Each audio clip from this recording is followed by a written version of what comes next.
Hey everybody, David Burns. Now this hive has been one of those frustrating hives for me, and that's because I came out of winter making videos for you guys, and I made a video about making a split. So I made a split. I think I took maybe 5 frames. You can watch the video. That hive is doing fantastic. In fact, my split is doing better than this hive. What happened? As soon as I split it, I put in another mated queen. Apparently they killed her, swarmed with her, something like that. I waited for things to get better, and then I think about 10 days ago we were in here, and the queen that was in there wasn't doing good, didn't have any cat brood, made a video. Now we're going back in there because 10 days ago I put a mated queen in there again. I'm giving them mated queens.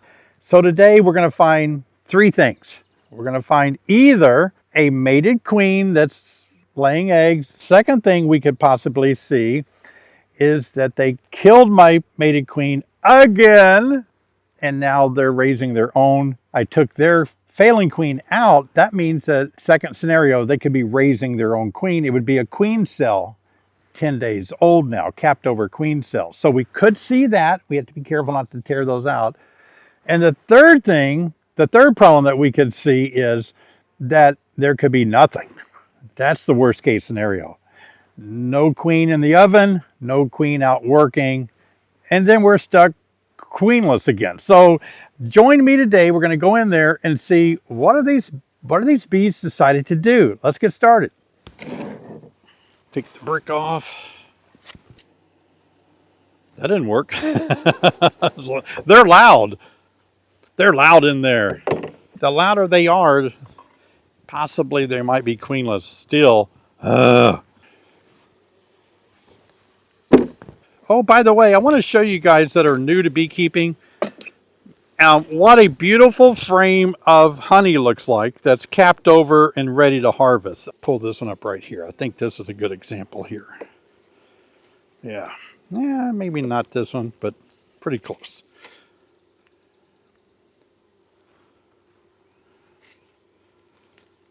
Oh, yeah, well, almost. That's probably good enough to harvest. A little bit around the edges that's still nectar. The white in the middle is wax cappings covering capped honey. Looks good though. And this is heavy, probably 30 to 40 pounds by now. So let's get this one off. Keep going down. We'll finally get down to the brood nest area. I don't want to pull up too soon or I'll damage the wood. I like to get my hive to a little deeper. There it is. Save the corners. There she goes. Now we have another one. Now this is the one I keep on for them. It's above a queen excluder. And they get to keep this all year long. And so if I were to treat with chemicals or something, I don't have to worry about it because this is what stays on the hive. I like to keep the queen excluder down on the deep when I remove the super. I don't know why, I just feel like I've got better control of the hive if I can pull the super off and leave the queen excluder there until I'm ready to take the queen excluder off. So the trick is try to get your hive tool above the queen excluder, if that's at all possible. That way when you lift it up,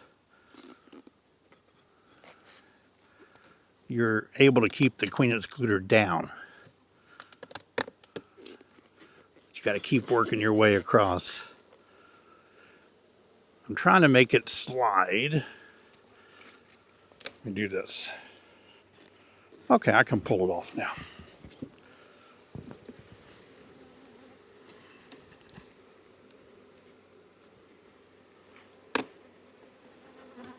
There we go. Perfect. All right. That's a heavy one. Wowzers. Got a little drone action up there where they got stuck. Drones can't go through the queen excluder. They will try, like this one here, and they'll get stuck. And they'll die up here. All right.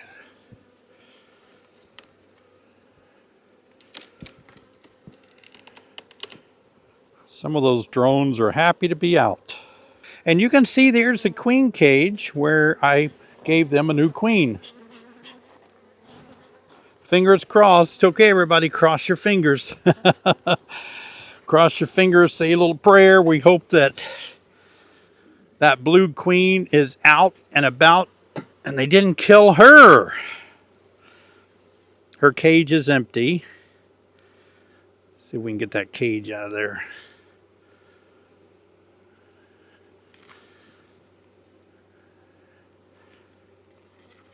I don't want to separate the frames until I have a hold of it or it'll fall down. Yep, it's good. Nobody home. All right, let's start inspecting these frames. See if there's a queen or queen cells. Going to take this frame over here against the wall out because it has minimal things on it. We're less likely to kill bees over here. For those of you watching my video channel for the first time, thanks for watching. Please subscribe, click on the like button. Look at that, all nectar. That's not a queen cell. It's just a blob of wax. It's a queen cell imposture. It's just a blob of wax. Big old frame of nectar on that side. A little bee bread.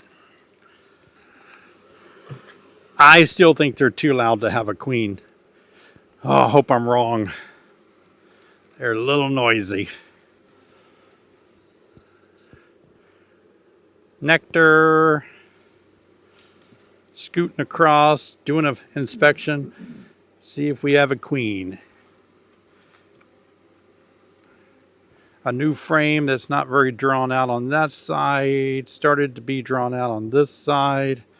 I did put a marked queen, so all we have to do is find a blue dot. Hopefully she's in here.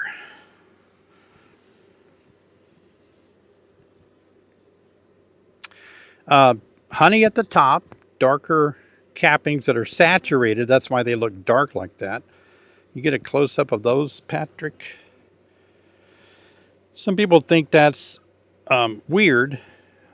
On my master beekeeper test, when I think it was in the lab test, one of the questions was, why are honey cappings have pierced hole in them? Give 3 examples why bees would pierce holes in their honey caps. So leave a comment below if you can give 3 examples why they would do that. Oh, do I see eggs? All right. So did see something on that, but it wasn't what I wanted to see.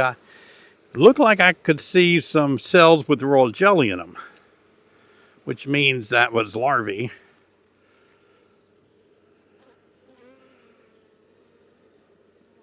Oh, yeah. Look at the larvae in there. I see that.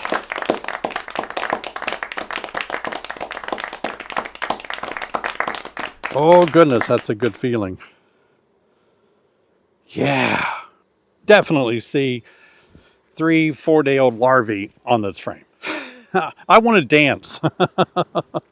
Yeah, let me look at this side. Yeah, this side too. Okay. Now, I really want to find my queen. I think if I can see my queen, I'll sleep good tonight. But I see evidence of her work. All right, let's try it. Now, you know, they didn't have any choice but to take my queen because they haven't had enough time to raise their own yet. So we'll see if we can find a blue dotted queen. Oh, this is light. Oh, probably some leftover cat brood from the last queen is what I'm thinking. But I do see younger larvae on right down in there. Look at that young larvae. It's younger than 10 days old. Any larvae that you see here is younger than 8 days. They cap it on day 8. So this is 8-day-old larvae from the queen I gave them. Oh, I didn't see a blue dot. Come on, where is she? 8-day-old, 9-day-old larvae. But our mission, for fun, we don't have to. We can kind of take comfort knowing that the queen is okay laying in there. That's a lot of brood that we need. But we want to find her. Okay. Well, they finally decided that they needed a queen too, I guess. And everything you see here is the reason we replaced that other queen. I felt like she was either a drone layer, there was some kind of problem with her. And probably, oh, there's our blue queen right in the middle. Look at that. There she is. Celebrate. Look at her looking in the holes, wanting to lay an egg. But she's seeing all the poor quality work from the last queen. So you can see it's a good thing that we did replace our queen because we have a lot of spotty drone brood here. I felt like that queen was failing. And I think this queen is beautiful. She's going to save the day. She's going to save the hive. She went down all the way down in there. She needs to get on a different frame. This frame isn't worth laying on.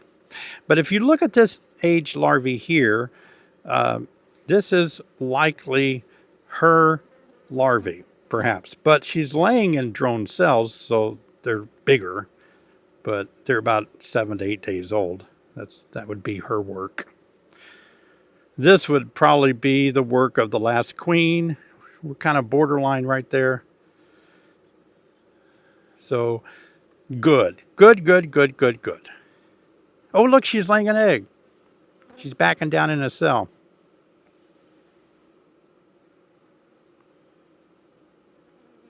Making a deposit. That's why queens have such a long abdomen. They will actually examine the egg and sniff it to make sure it is a good egg. Looking in another cell. If she wants to lay in it, she would pull forward and drop her abdomen down in there. That's how queens work. All the way down in there, looking to make sure that's a good cell, that it's sterile. There she goes, dropping her abdomen right down in there, laying an egg. We have ourselves an egg layer. And everybody's happy. They're feeding her. They're picking up her pheromones off her body. And look at that. Got a little retinue around her. Wonderful.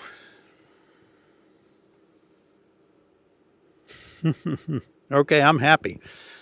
I can go speak at Texas now without worrying about this hive. All right. Okay, well, that's an example of how you have to keep trying to solve problems in beekeeping. You know, it's just frustrating when you have a big colony come out of winter, you want to make a split, you make a split, your split does outstanding, but the hive you split starts having queen issues. And so we finally got them queen right. And so now they can take off and explode, have enough time to really grow before winter hits. So glad to see that queen working.